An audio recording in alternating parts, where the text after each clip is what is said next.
Correct. ng ating komunidad.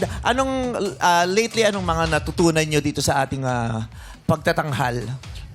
Nako, ang sa ating pagkatanghal, hindi balakid kung ano man ang iyong pinagdaanan. Ang importante na ilalabas mo sa puso mo ang gusto mong sabihin, ang gusto mong opinion sa kung ano man ang nangyayari sa ating kapaligiran. Yan.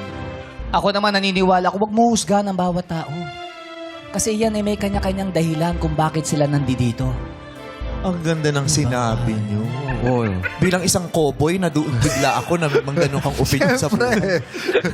Alam mo naman, Ang layo ng itsura nating tatlo. Oo nga, bakit tayo nag-usap? Alam mo, yung mga first time man nanonood ng Showtime, iniisip nila, anong show to? Oh, may group chat ba kayo? Ba't Ganito yung itsura ng mga host. ganun talaga.